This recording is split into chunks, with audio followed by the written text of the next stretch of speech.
அனைவருக்கும் வணக்கம். நீங்கள் பார்த்துட்டு இருக்கிறது நம்ம ஈஸி அண்ட் டேஸ்டி.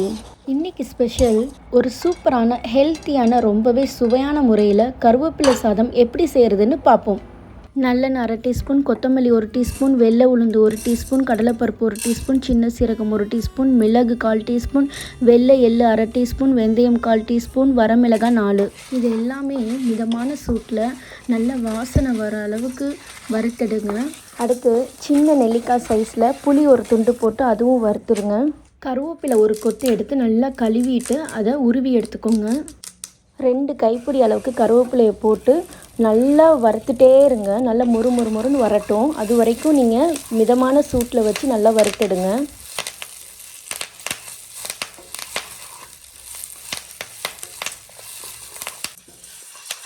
இப்போ பாருங்கள், கருவேப்பிலை நான் எந்த அளவுக்கு மொறுன்னு வறுத்துருக்கேன்னு இப்போ நான் உடச்சி காட்டுறேன். அதோடய சவுண்டை கேளுங்க, உங்களுக்கு கண்டிப்பாக கேட்கும்.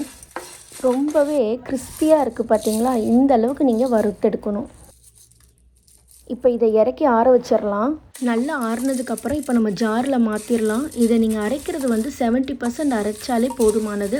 ரொம்ப நைஸாக அரைச்சிடாதீங்க, அப்புறம் கருவேப்பிலை சாதத்துக்கு நல்லாவே இருக்காது.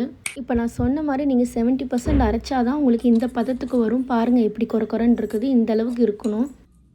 கருவேப்பிலை சாதத்துக்கு தேவையான மசாலா இப்போ நம்ம ரெடி பண்ணி வச்சுட்டோம். இது ஒரு ஓரமாக வச்சுட்டு இப்போ நெக்ஸ்ட் நம்ம ஒரு வடை சட்டி வச்சிடலாம். நல்லெண்ணெய் 5 டீஸ்பூன் அளவுக்கு ஊற்றிக்கோங்க. கருவேப்பிலை சாதத்துக்கு எப்போவுமே நீங்கள் நல்லெண்ணெய் மட்டும் யூஸ் பண்ணுங்கள், அது ரொம்பவே டேஸ்ட் கொடுக்கும். கடலைப்பருப்பு 2 டீஸ்பூன், உளுந்தம்பருப்பு 2 டீஸ்பூன், நிலக்கடலை 4 டீஸ்பூன். கொஞ்சம் நல்லா ப்ரௌன் கலரில் வரும்போது கடுகு 1 டீஸ்பூன் போட்டுருங்க. வரமிளகாய் ஒரு 5 பீஸ் நல்லா கிள்ளி போட்டுட்டு கருவேப்பிலை கொஞ்சம் நிறையாவே போடுங்க. போட்டு இது எல்லாத்தையும் நல்லா வதக்கிட்டுருங்க.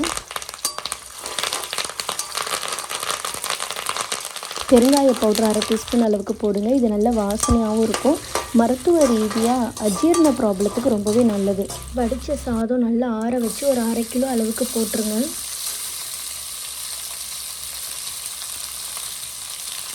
இப்போ நம்ம அரைச்சி வச்சுருந்த மசாலா பவுடரை மேலே ஃபுல்லாக தூவி விட்டுருங்க. நல்லா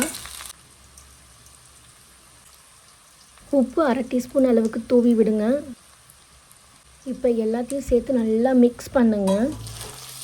கருவேப்பிலை சாதம் நம்ம உடம்புக்கு ரொம்ப நல்லதுங்க. இந்த மாதிரி சாப்பாடு யார் வேணாலும் சாப்பிட்லாங்க.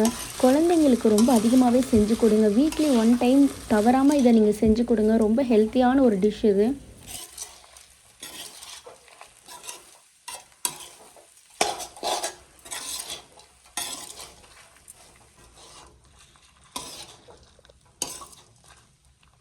இப்போ கருவேப்பிலை சாதத்தை நல்லா மிக்ஸ் பண்ணியாச்சு. ரொம்பவே சுவையான கருவேப்பிலை சாதம் ரெடி ஆயிடுச்சு. இதை நாங்கள் சாப்பிடும்போது ரொம்பவே டேஸ்ட்டாக இருந்துச்சுங்க. கண்டிப்பாக இதை நீங்கள் ட்ரை பண்ணி பாருங்கள். நான் சொன்ன மெஷர்மெண்ட்டில் ரொம்பவே டேஸ்ட்டாக இருக்கும். எல்லாருக்குமே ரொம்ப பிடிக்கும். உங்களுக்கு இந்த வீடியோ ரொம்பவே பிடிச்சிருக்குன்னு நினைக்கிறேன். லைக் அண்ட் ஷேர் பண்ணுங்கள். மறக்காமல் சப்ஸ்கிரைப் பண்ணுங்கள். நம்ம நெக்ஸ்ட் வீடியோவில் மீட் பண்ணுவோம். Bye. Take care to all.